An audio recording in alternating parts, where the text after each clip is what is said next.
নমস্কাৰ স্বাগতম good morning 18 all ষ্টুডিঅ'ত মৰস্মিতা গোস্বামী ডিব্ৰুগড়ৰ Indian council of medical research centre চমুকৈ আইচিএমআৰৰ বৃহৎ সাফল্য আইচিএমআৰ বিশেষজ্ঞৰ দলে প্ৰস্তুত কৰি উলিয়াইছে কোভিডৰ এই নতুন ভেৰিয়েণ্ট ওমিক্ৰনক চিনাক্ত কৰিব পৰা এবিধ কিট এতিয়াৰ পৰা মাত্ৰ 2 ঘণ্টাৰ ভিতৰতে চিনাক্ত হ'ব কোভিডৰ নতুন ভেৰিয়েণ্ট ওমিক্ৰন কেইদিনমানৰ পিছতে সহজতে উপলব্ধ হ'ব এই কিট এই কথা জনাইছে আইচিএমআৰ জ্যেষ্ঠ বৈজ্ঞানিক ডক্টৰ বিশ্বজিৎ বৰকাকতিয়ে বৰ্তমানে ওমিক্ৰন ভাইৰাছ চিনাক্ত কৰিবলৈ প্ৰয়োজন হয় প্ৰায় 4টা দিনৰ তাৰ বিপৰীতে এই কিট ব্যৱহাৰ কৰি মাত্ৰ 2 ঘণ্টাৰ ভিতৰতে চিনাক্ত কৰিব পৰা যাব এই ওমিক্ৰন ভাইৰাছ দক্ষিণ আফ্ৰিকাত 25 নৱেম্বৰত ওমিক্ৰন ধৰা পৰাৰ লগে লগে আইচিএমআৰেও ইয়াৰ ওপৰত পৰীক্ষা আৰম্ভ কৰিছিল কৃত্ৰিমভাৱে ওমিক্ৰন তৈয়াৰ কৰি পৰীক্ষা আৰম্ভ কৰি সফলতা লাভ কৰিছে বৈজ্ঞানিকসকলে উল্লেখযোগ্য যে কোভিডৰ আনবোৰ ভেৰিয়েণ্টতকৈ বহু বেছি দ্ৰুতগতিত বিয়পিব পাৰে কোভিডৰ এই নতুন প্ৰকাৰ ওমিক্ৰন ভাইৰাছত আক্ৰান্ত এজন ৰোগীৰ পৰা 14 দিনৰ ভিতৰতে প্ৰায় 80 পৰা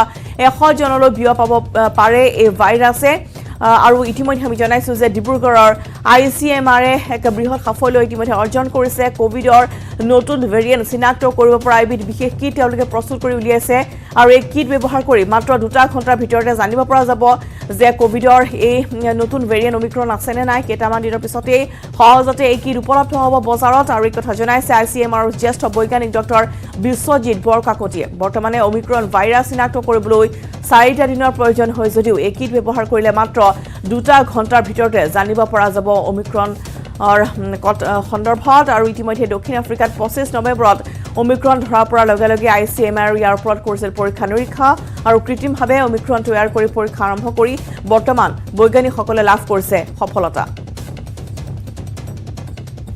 প্ৰথম গম পালোঁ 25 নৱেম্বৰত যে নতুন ভেৰিয়েণ্ট এটা সাউথ আফ্ৰিকাৰ পৰা ওলাইছে তো ইমিডিয়েটলি সেইদিনাখনে আমি ৰাতি আমি এইটো ডিজাইন কৰিলোঁ কৰি পেলাই আমি সেইটো পঠিয়াই দিলোঁ চিন্থেচিছ তাৰমানে এইটো হয় যিহেতু অমিক্ৰন ভেৰিয়েণ্ট ভাইৰাছ অহা নাই আমি টেষ্ট কৰিব নোৱাৰোঁ পজিটিভ লগত প্লাছ সেইকাৰণে আমি চিন্থেটিক অমিক্ৰন ভেৰিয়েণ্টৰ জিন ফ্ৰেগমেণ্ট বনাই আমি তাৰ যোনখিনি আছে মানে 100% মেক ইন ইণ্ডিয়া কোম্পানী এটাৰ লগত লগাই আমাৰ ডিজাইনৰ মতে তেওঁলোকে বনাই দিছে আৰু এতিয়া আমি সেই কিটটো ভেলিডেট কৰিলোঁ এতিয়া ইয়াতে আইচিএমআৰ আমাৰ লেবত RMRC ডিব্ৰুগড় আৰু এক্সটাৰ্নেল ভেলিডেশ্যনৰ কাৰণেও এইটো NIV পুনেলৈ গৈছে চ' এইটোৰ পৰা আমি এতিয়া গম পালোঁ যে কিটটো 100% একুৰেট হয় it can distinguish between Omicron আৰু আদাৰ ভেৰিয়েণ্টছ অফ দ্য SARS-CoV-2 কোভিডৰ বেলেগ ভেৰিয়েণ্টৰ লগত ডিষ্টিংগুইছ কৰিব পাৰে আৰু সেইটো খুব কম সময়ত 2 ঘণ্টাত আৰু এতিয়ালৈকে যোনবোৰ টেষ্ট চলি আছে যেনেকৈ টাৰ্গেটেড ছিকুৱেঞ্চিং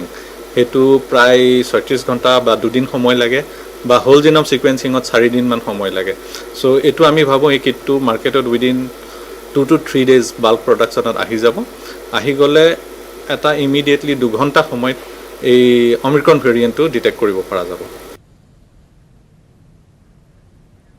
নগাঁও নিশা উদণ্ড বাহন চালকৰ সন্ত্ৰাস নিশা নগাঁও চহৰৰ আমোলাপট্টি অঞ্চলত এখন তীব্ৰবেগী বাহনে সন্ত্ৰাসৰ সৃষ্টি কৰে আমোলাপট্টিৰ মুকুট শৰ্মা চাৰিআলি তীব্ৰবেগী বাহনখনে আন এখন বাহনক মহতিয়াই পলায়ন কৰে বাহনখনে সেই সময়ত আন কেইবাগৰাকীও পথচাৰীকো মহতিয়াই নিয়াৰ চেষ্টা কৰে যদিও কথম্বি তেওঁলোকৰ প্ৰাণ ৰক্ষা পৰে ইয়াৰ পিছতে স্থানীয় লোক আৰু সাংবাদিকৰ খবৰৰ ভিত্তিত নগাঁও যান-বাহন আৰক্ষী আৰু ইটাচালি আৰক্ষীয়ে অভিযান চলাই চহৰখনৰ অভিজাত ব্যৱসায়ী নাহাটাৰ ঘৰৰ পৰা বাহনখন জব্দ কৰে বাহনখন নাহাটাৰ ব্যৱসায়িক প্ৰতিষ্ঠান RJ&, Sonsৰ নামত পঞ্জীয়ন হৈ আছে আনহাতে নাহাটাৰ বাহনে মহতিয়াই নিয়া গ্ৰেণ্ড I10 বাহনখনৰ আৰোহী সামান্য পৰিমাণে আহত হয় যদিও দুৰ্ঘটনাৰ ফলত বাহনখনৰ সন্মুখ ভাগ সম্পূৰ্ণৰূপে ধ্বংস হয় ইয়াৰ পিছতে নগাঁও ৰাইজে বাহনখনৰ চালকক গ্ৰেপ্তাৰ কৰি কঠোৰ শাস্তি বিহাৰ দাবী তুলিছে বৰ্তমান নগাঁও আৰক্ষীয়ে টয়োটা গ্লেঞ্জা বাহনখন জব্দ কৰিছে যদিও বাহনখনৰ চালকগৰাকীক আটক কৰিব পৰা নাই নগাঁও আৰক্ষীয়ে ঘটনা সন্দৰ্ভত তদন্ত অব্যাহত ৰাখিছে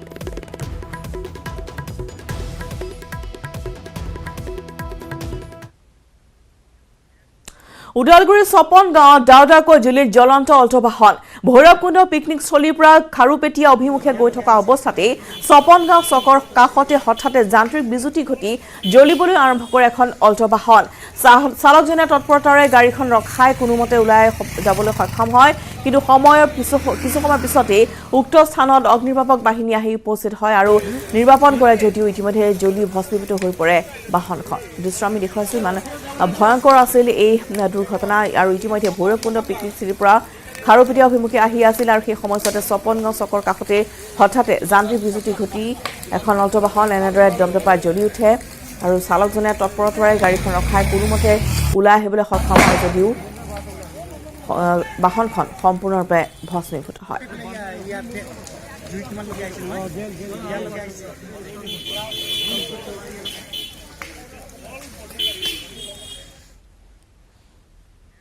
2022 বৰ্ষত অসমত দুটাকৈ পৰ্যায়ত হ'ব গুণোৎসৱ 5, 6 আৰু 7 এপ্ৰিলত প্ৰথম পৰ্যায়ৰ গুণোৎসৱ দ্বিতীয় পৰ্যায়ৰ গুণোৎসৱ 20, 21 আৰু 22 এপ্ৰিলত ৰাজ্যৰ 46,251খন বিদ্যালয়ত হ'ব এই গুণোৎসৱে সামৰিব 42,51,524 গৰাকী ছাত্ৰ ছাত্ৰীক জনতা ভৱনত গুণোৎসৱৰ পৰ্যালোচনা বৈঠক পুনৰবাৰ জনাইছো 2022 বৰ্ষত অসমত দুটাকৈ পৰ্যায়ত হ'ব গুণোৎসৱ 5, 6, 7 এপ্ৰিলত হ'ব প্ৰথম পৰ্যায়ৰ গুণোৎসৱ আৰু দ্বিতীয় পৰ্যায়ৰ গুণোৎসৱ হ'ব 20, 21 আৰু 22 এপ্ৰিলত ৰাজ্যখনৰ 46,251খন বিদ্যালয়ত হ'ব গুণোৎসৱ।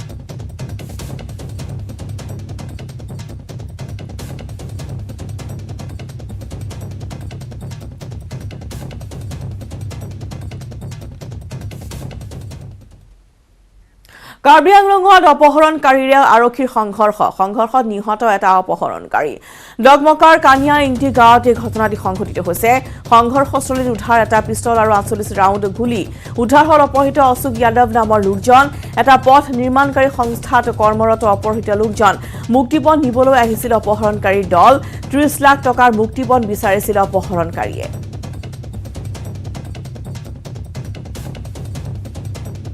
যোৱা 10 তাৰিখে পুৱতি নিশা লক্ষ্য টকবি গাঁৱত থকা এটা ষ্ট'ন কোৱাৰী স্কাইলাক কোম্পানী ষ্ট'ন কোৱাৰীৰ পৰা এজন তেওঁলোকৰ মেকানিকৰ কিডনেপ কৰিছিলে কিছুমান দুৰ্বৃত্তই কিডনেপ কৰাৰ পিছত তেওঁলোকৰ পৰা এক্সটৰ্চন মানি ডিমাণ্ড আহিলে ডিমাণ্ড কল কৰিলে আমি সেইমতে ৰিপৰ্ট পোৱাৰ পিছত আমি তেওঁলোকৰ যিখিনি কৰিব লাগে কৰণীয় হিচাপে পুলিচৰ আমি টেকনিকেল সহায় ল'লোঁ আমাৰ এক্সপাৰ্টৰ এই সহায়ৰ পিছত আমি গম পালোঁ যে আজি তেওঁলোকে এটা ডিলিং কৰিব মানুহজনক এৰিব আৰু পইচা ৰিচিভ কৰিব সেইমতে আমি অপাৰেশ্যন প্লান কৰিলোঁ ইতিমধ্যে আমাৰ গ্ৰুপ সোমাই গৈছিল তাতে তেওঁলোকে পইচাটো ৰিচিভ কৰিব সময়তে আমাৰ পুলিচৰ লগত তেওঁলোকৰ এনকাউণ্টাৰ হয় এনকাউণ্টাৰত এজন ঢুকায় কিন্তু আমি সৌভাগ্যক্ৰমে আমি ভিক্টিমকো ৰিকভাৰ কৰিব পাৰিলোঁ আৰু এতিয়া অপাৰেশ্যন চলি আছে আমি বাকী কেইজনকো আমি ট্ৰেক কৰিবলৈ ট্ৰাই কৰি আছোঁ। শীতৰ আগমনৰ লগে লগে ৰাজ্যৰ বিভিন্ন নদ নদী বিল খাল জলাশয় আদিলৈ আগমন ঘটে অগণন পৰিভ্ৰমী পক্ষীৰ প্ৰত্যেক বছৰৰ দৰে এইবাৰো নৱম শতিকাতে ৰজা বিক্ৰমাদিত্য শিলে খনন কৰা দৰঙৰ দেওমৰ নৈ ঐতিহাসিক কুমাৰপাৰা পদপুখুৰীত আগমন হ'ল পৰিভ্ৰমী দেশী বিদেশী পক্ষীৰ এই পৰিভ্ৰমী পক্ষীৰ কাকলিৰে মুখৰিত হৈ পৰিছে দৰঙৰ পদপুখুৰী বিৰাজ কৰিছে এক দৃষ্টিনন্দন পৰিৱেশে পৰিভ্ৰমী পক্ষীৰ কোলাহলত পুৱা সাৰ পাই উঠে চুবুৰীয়া ৰাইজে আৰু পৰিভ্ৰমী পক্ষীৰ খাদ্য যোগান ধৰাৰ উপৰিও নিৰাপত্তা প্ৰদান কৰি আহিছে স্থানীয় ৰাইজে দৰঙৰ এই ঐতিহাসিক পদপুখুৰীক চৰকাৰে পৰ্যটন ক্ষেত্ৰ হিচাপে গঢ়ি তুলি পৰিভ্ৰমী পক্ষীৰ আশ্ৰয়স্থলী হিচাপে নিয়োজিত কৰাৰ আহ্বান প্ৰকৃতিপ্ৰেমীৰ।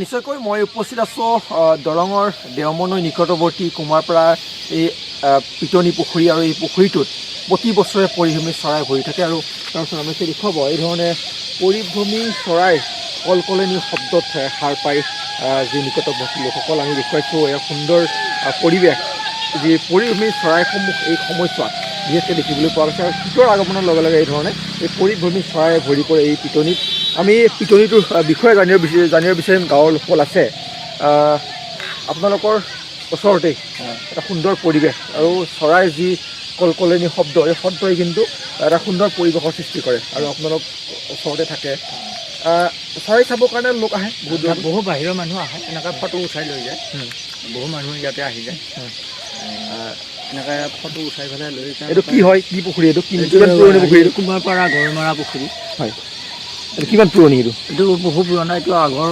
ভূঞাবিলাকে খন্দা পুখুৰী আমি নাজানো আমাৰ দেউতাহঁতেও নাজানে তেতিয়াৰ পৰা এই পুখুৰীটো লাগি আছে।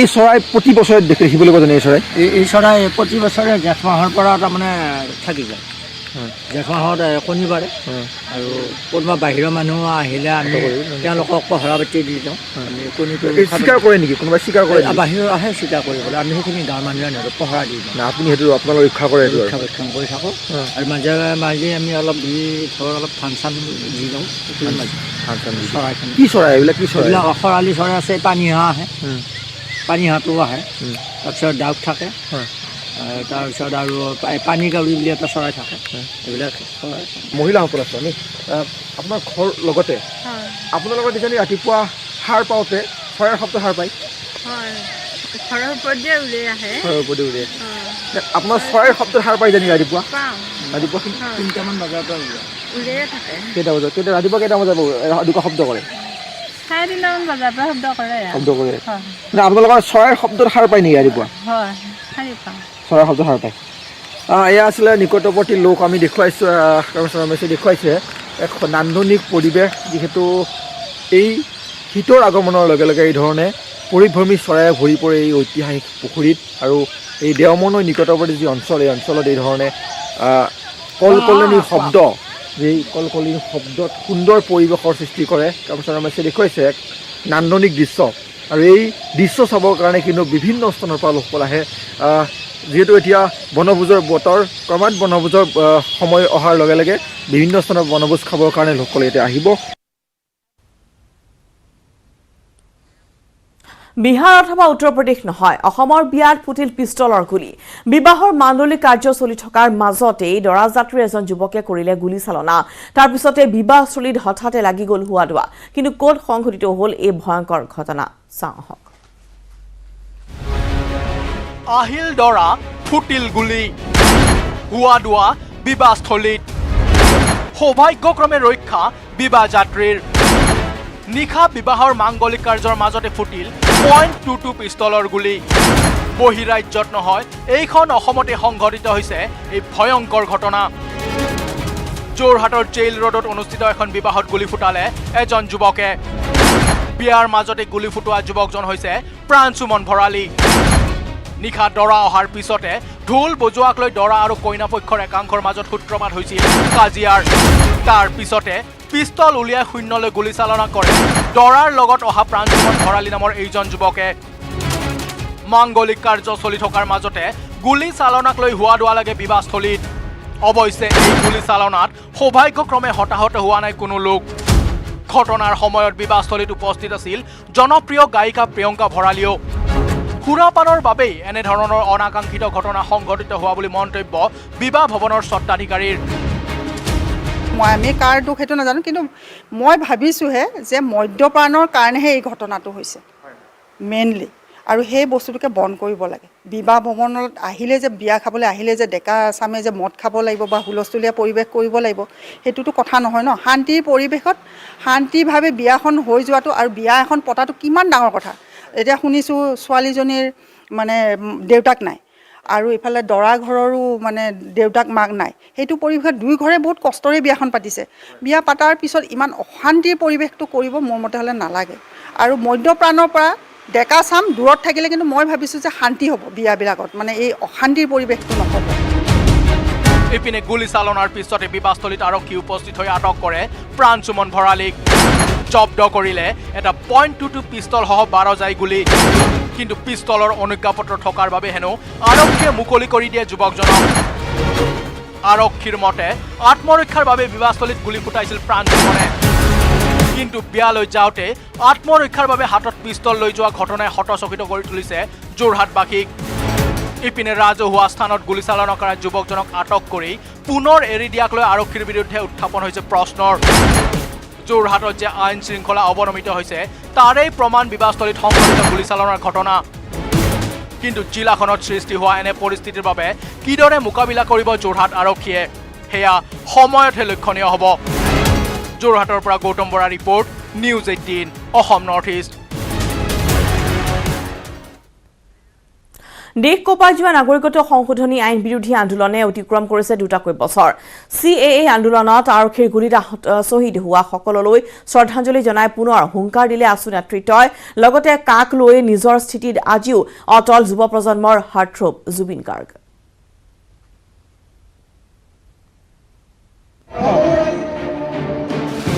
আন্দোলন চলি আছে, চলি থাকিব। আলোচনা মানেই আপোচ নহয়।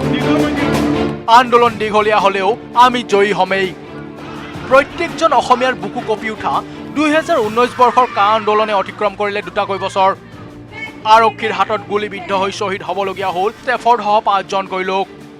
দেওবাৰে 2 বছৰ সম্পন্ন কৰাৰ দিনাই আছুৰ মজিয়াৰ পৰাই মুখ্য উপদেষ্টা ডক্টৰ সমুজ্জ কুমাৰ ভট্টাচাৰ্যৰ পুনৰ ঘোষণা, কোভিড লকডাউনৰ বাবে আন্দোলন স্থবিৰ হলেও কা আন্দোলন আৰম্ভ হৈছে আৰু চলি থাকিব। কা আন্দোলন এইবাৰ অসম ভিত্তিক নহয়, হ'ব উত্তৰ পূব কেন্দ্ৰিক।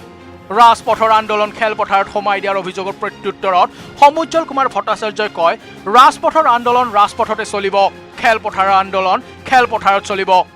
আন্দোলন চলি আছিল, আন্দোলন চলি আছে, আন্দোলন চলি যাব। অহিংস গণতান্ত্ৰিক পদ্ধতিৰে চলিব, আইনগত যুঁজ চলিব।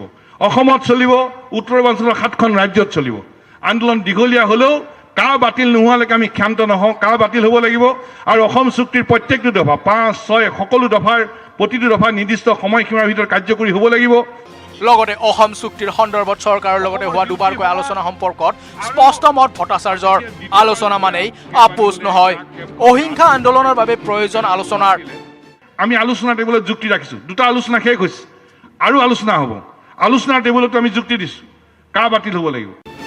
শ্ৰদ্ধাঞ্জলি অনুষ্ঠানত উপস্থিত থাকি আছুৰ সভাপতি দীপাংক নাথে APSCত অসমীয়া ভাষা বাদ দিয়াত তীব্ৰ ভাষাৰে কটাক্ষ কৰে ৰাজ্য চৰকাৰক। কা আন্দোলনে 2 বছৰ সম্পন্ন কৰাৰ দিনাই নতুন চৰকাৰ আৰু মুখ্যমন্ত্ৰীক ৰাইজৰ কথা শুনিবলৈ আহ্বান জনালে শিল্পী জুবিন গাৰ্গে। কালৈ স্থিতি সলনি কৰা শিল্পীসকলক মেৰুদণ্ডহীন আখ্যা দিলে জুবিন গাৰ্গে। এতিয়া নতুন নতুন মানুহ আহিছে, নতুন গভৰ্ণমেণ্ট আহিছে, তেওঁলোকেও চিন্তা কৰি চাওক, তেওঁলোকে কথা পাতক, আলোচনা কৰক। সমজুল হল আছে, গোটেইবিলাক আছে, আমি আছোঁ। চ' মই ভাবোঁ অতি শীঘ্ৰে আমি এটা সুন্দৰ ফলাফল আমি পাম। Thank you. এইবোৰ মেৰুদণ্ডহীন মানুহ, এইবোৰ কথা মই নকওঁ। ৰাজপথৰ আন্দোলন পুনৰ চলিব ঠিকেই, কিন্তু পূৰ্বৰ দৰে মানুহ ৰাজপথত ওলাই আহিবনে নাই সেয়া সময়তহে লক্ষণীয় হ'ব। কেমেৰাত অঞ্জন ডেকাৰ সহযোগত হীৰক জ্যোতি মালাকাৰৰ report, news 18 Assam North east.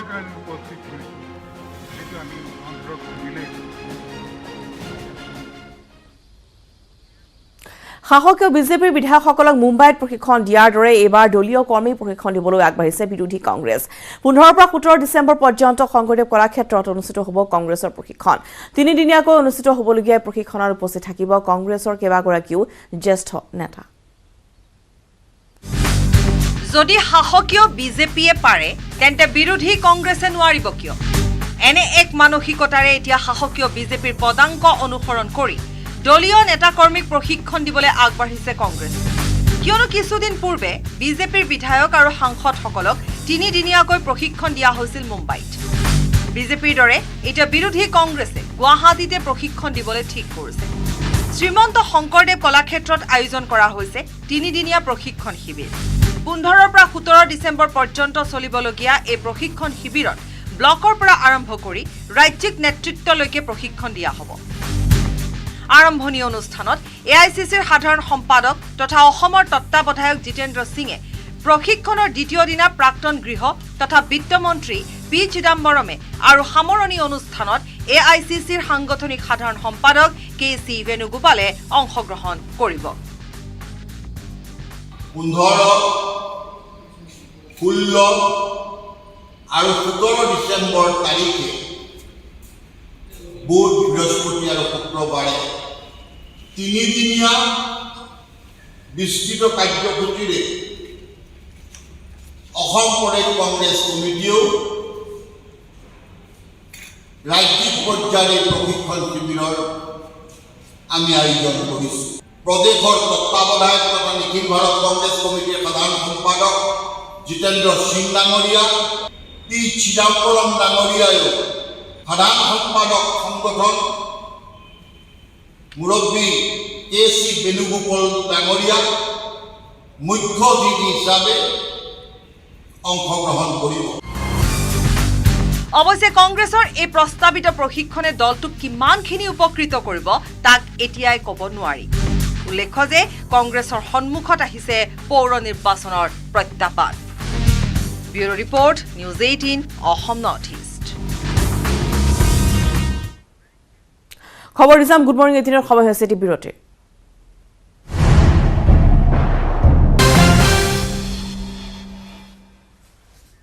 উমনিছো বাতৰিৰ মাজলৈ আজি প্ৰধানমন্ত্ৰী মোদীয়ে উদ্বোধন কৰিব কাশী বিশ্বনাথ ধাম কৰিডৰ। মুখ্যমন্ত্ৰী ডক্টৰ হিমন্ত বিশ্ব শৰ্মাকে ধৰি বিজেপি শাসিত ৰাজ্যৰ সকলো মুখ্যমন্ত্ৰীয়ে অংশ ল'ব এই অনুষ্ঠানত। মুখ্যমন্ত্ৰীসকলৰ সৈতে আনুষ্ঠানিক বৈঠকতো মিলিত হ'ব প্ৰধানমন্ত্ৰী মোদী। দেশৰ ৫১,০০০ ঠাইত হ'ব অনুষ্ঠানৰ পোনপটীয়া সম্প্ৰচাৰ। কাশী বিশ্বনাথ ধাম কৰিডৰ উদ্বোধনৰ বাবে জকমকীয়া অনুষ্ঠানৰ আয়োজন কৰা হৈছে। ৩৪৯ কোটি টকাৰে নিৰ্মাণ কৰা হৈছে এই বিশাল প্ৰকল্প। ২০১৯ৰ ৮ মাৰ্চত আধাৰশিলা স্থাপন কৰিছিল প্ৰধানমন্ত্ৰী মোদীয়ে। তীৰ্থযাত্ৰীৰ সুবিধাৰ বাবে এই কৰিডৰ নিৰ্মাণ কৰি উলিওৱা হৈছে।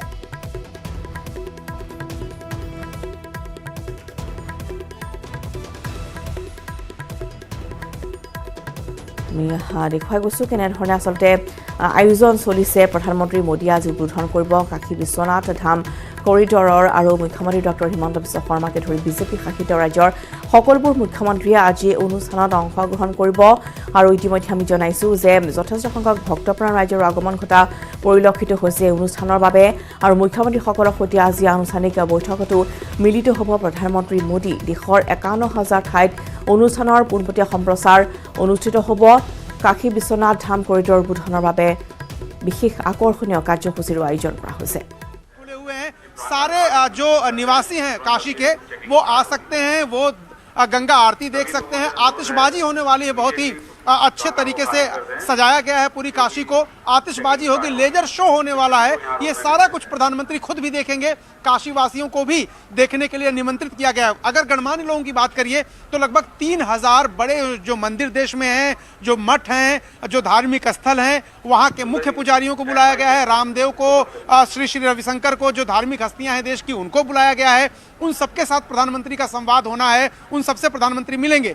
लेकिन इसके अलावा और भी व्यवस्था की गई है। काशी के जो लोग आज इस उद्घाटन के मौके पर यहाँ नहीं पहुँच पाएंगे, क्योंकि आप देखिए यहाँ कुछ हजार लोग ही आ सकते हैं अंदर, तो जो लोग नहीं आ पाएंगे उनके लिए पूरी काशी में LED स्क्रीन लगा करके और प्रधानमंत्री के कार्यक्रम का, लोकार्पण समारोह का सजीव सीधा प्रसारण किया जाना है, वो वहाँ देख सकते हैं। इसके अलावा पूरे देश में 51,000 जगहों पर लाइव प्रसारण की व्यवस्था की गई है, वो वहाँ देख सकते हैं। साथ ही साथ जो लोग इस उद्घाटन कार्यक्रम में, लोकार्पण कार्यक्रम में नहीं पहुंच पाएंगे, उनके घरों तक भी इस लोकार्पण कार्यक्रम के दौरान जो उत्साह है, जो उसकी मिठास है, वो पहुंचे। उसके लिए ट्रस्ट ने लड्डू बनवाए। 16 लाख के आसपास लड्डू हैं। 7 लाख घरों में 2-2 लड्डू भेजे जाएंगे। साथ ही साथ काशी विश्वनाथ धाम के नए तेवर, नए कलेवर की पुस्तिका भी भेजी जाएगी। तो एक तरह से कोशिश ये है, बिल्कुल बिल्कुल अरुण, तो सरकार की तो कोशिश है, मुख्यमंत्री योगी ने भी तैयारी की है, न्यूज़ 18 इंडिया भी ने भी पूरी तैयारी की हुई है। और देखिए जो लोग वहां पर नहीं पहुंच पा रहे हैं, वो न्यूज़ 18 इंडिया के माध्यम से तस्वीरों को देख सकते हैं। सुबह से ही हमारे सहयोगी अलग अलग इलाकों में मौजूद हैं, जो सीधी तस्वीरें आप तक पहुंचा रहे हैं। अमित, आप ये बताइए, क्योंकि पीएम मोदी पहुंचने वाले हैं, इंतजार उन्हीं का हो रहा है जब वो राष्ट्र को ये कॉरिडोर समर्पित कर देंगे। क्रूज से आने वाले हैं ललिता घाट तक, कितनी देर का ये सफर होगा, जरा इस बारे में बताइए। देखिए 11 बजे के आसपास जो प्रधानमंत्री हैं वो पहुंचेंगे काशी विश्वनाथ और बनारस पहुंचेंगे। और बनारस पहुंचने के बाद वो संपूर्णानंद से वहां पर हेलीकॉप्टर पर सवार होकर, चौपर पर अपने सवार होकर वो सीधे पहुंचेंगे काल भैरव के पास। और काल भैरव में माथा टेकने के बाद सीधे प्रधानमंत्री जो है वो खिड़किया घाट पहुंचेंगे। और खिड़किया घाट पर वो क्रूज पर सवार होकर से सीधे ललिता घाट पहुंचेंगे। तो ये जो सफर होगा ये 12 बजे, ये जो 11 बजे के आसपास प्रधानमंत्री पहुंचेंगे और तकरीबन वो 1 बजे के आसपास ललिता घाट पहुंच जाएंगे। और उसके बाद लोकार्पण का जो कार्यक्रम है, जो पूजन अर्चन है, उसकी शुरुआत कर दी जाएगी। लेकिन आपको बताएं कि जो तस्वीरें हमने बीते कुछ दिनों से यहाँ पर काशी में देखी है, और यहाँ पर मैं दशेश्वर घाट को आपको अगर तस्वीरें दिखाऊं तो देखिए जो तस्वीरें हम यहाँ पर लगातार देख रहे हैं, जिस तरीके से शिवरात्रि के दिन यहाँ पर शिव बारात निकाली जाती थी, लेकिन नहीं, इस बार जो लोकार्पण कार्यक्रम आज होने वाला है उससे 2 दिन पहले शिव बारात निकाली गई। और वो जो अद्भुत नजारा था, इस तरीके के नजारा जो है, जो कलश जो है वो काफी देखने को इस बार काशी में मिल रहा है। जैसे कि इस वक्त दशेश्वर घाट पे हम मौजूद हैं और दशेश्वर घाट को देखिए किस तरीके से यहाँ पर सजाया गया है। सजाया इसलिए गया है क्योंकि गंगा आरती शाम को यहीं पर होगी। और जो क्रूज पर सवार होकर जो प्रधानमंत्री और जो तमाम मुख्यमंत्री हैं वो लगातार उसको देखेंगे। गंगा आरती भव्य तरीके से, लेजर शो यहाँ पर किया जाएगा। साथ में यहाँ पर आतिशबाजी भी भव्य तरीके से से होगी। और जहां भी युगल जो वीडियो जर्नलिस्ट हैं वो जो जहां भी कैमरा पैन करेंगे आपको शंकर की तस्वीरें यहाँ पर देखने को मिलेगी, भगवान शंकर की तस्वीरें मिलेगी। और यहाँ से इस घाट से ललिता घाट का अत्यंत पास है और ललिता घाट को ही केवल आरक्षित रखा गया। बाकी जितने भी घाट हैं उन सभी घाटों पे जो है काशी के जो लोग हैं, जो देश के अलग अलग इलाकों से जो लोग आए हैं वो सीधे आकर यहाँ पर गंगा आरती देख पाएंगे। केवल जो वो कार्यक्रम है लोकार्पण का, जिसमें केवल 3000 साधु संत महात्माएं जो देश के बड़े बड़े मंदिरों से या मठों से जिन्हें इन्विटेशन दिया गया, बिल्कुल अमित, कुछ देर का इंतजार और है। बदली हुई काशी, भव्य काशी, कायाकल्प हो चुका है काशी का, वो तस्वीर पूरी दुनिया आज देखेगी जिसका इंतजार सभी को है। तो पीएम मोदी आज काशी विश्वनाथ कॉरिडोर का उद्घाटन करेंगे, जिसको लेकर पूरे राज्य में उत्सव का माहौल है। काशी ही नहीं, अवध में भी लोग बधाई के गीत गा रहे हैं। अयोध्या में राम की पैड़ी पर महिलाओं ने गानों के जरिए पीएम मोदी को दुआएं दी। स्वागत एवं अभिनंदन करते हैं।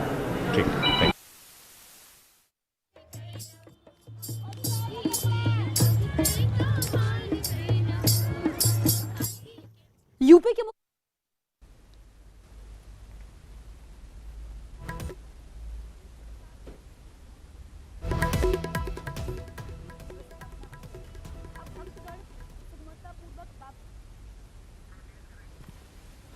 আৰু এয়া আমি দেখুৱাইছোঁ নেটৱৰ্ক এডিনৰ সহযোগত বাৰাণসীত এক উখল মাখল পৰিৱেশ আৰু বিভিন্ন প্ৰান্তৰ ইতিমধ্যেই জনোৱা হৈছে যে দেশৰ বিভিন্ন মঠ মন্দিৰসমূহৰ পৰা যিসকল সাধু সন্যাসী আছিল, প্ৰায় 3000 সাধু সন্যাসী আজি এই কাৰ্যসূচীত অংশগ্ৰহণ কৰিব। আৰু আন যিসকল কাশীৰ বাসিন্দা তেওঁলোকৰ বাবে LED ব্যৱস্থা কৰা হৈছে যাতে তেওঁলোকে এই অনুষ্ঠানৰ পোনপটীয়া সম্প্ৰচাৰ প্ৰত্যক্ষ কৰিব পাৰে। আৰু ইতিমধ্যে আমি জনাইছোঁ যে দেশৰ 51000 ঠাইতো অনুষ্ঠানৰ পোনপটীয়া সম্প্ৰচাৰ হ'ব। 11 বজাত গৈ উপস্থিত হ'বগৈ প্ৰধানমন্ত্ৰী নৰেন্দ্ৰ মোদী। আৰু কাশী বিশ্বনাথ ধাম কৰিডৰ উদ্বোধনৰ বাবে এই বিশেষ কাৰ্যসূচীৰ আয়োজন কৰা হৈছে। সমগ্ৰ যি স্থান সেয়া এনেদৰে ফুলেৰে খুব সুন্দৰকৈ সজাই তোলা হৈছে।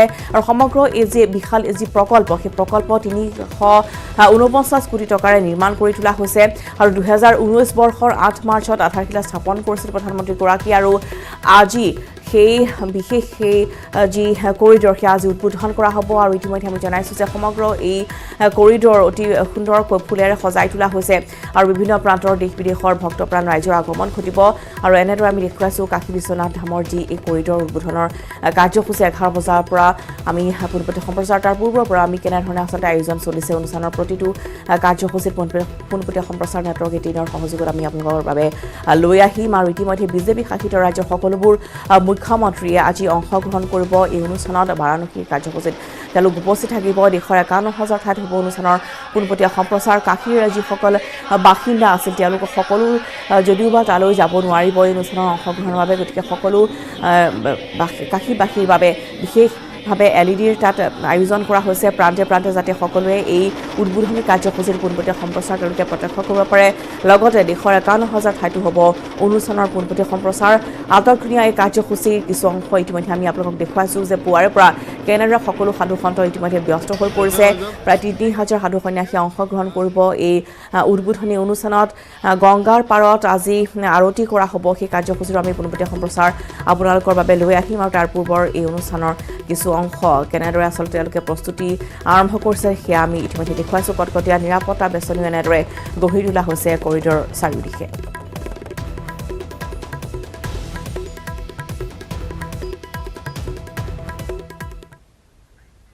কাৰ্যসূচীৰ পোনপটীয়া সম্প্ৰচাৰ অব্যাহত থাকিব। তাৰ পূৰ্বে সময় হৈছে এটি বিৰতি।